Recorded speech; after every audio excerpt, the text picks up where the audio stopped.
presented by Love Yadav Films.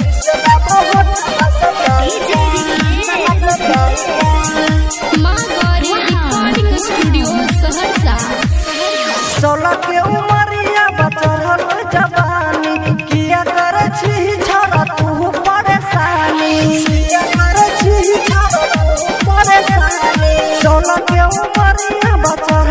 जवानी किया कर छी छोरा तू परेशानी। बाती कर छी तू सतियाही के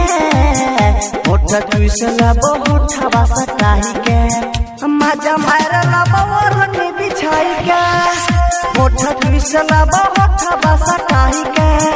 मजा मारला बवरनी बिछाई के होठ तुसला बहुत सटाही के बवरनी बिछाई के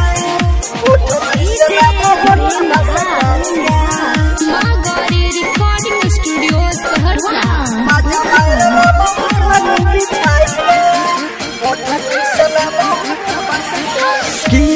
छोरी हम अपन लाचारी तू ही दमल चिनी सकुमारी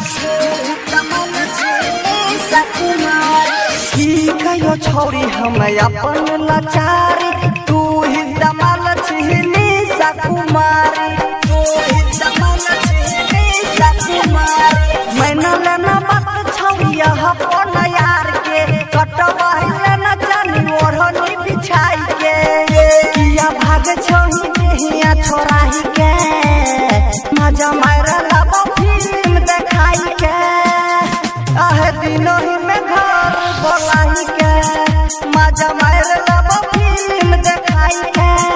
आहे दिनों ही में घर बोलाई के।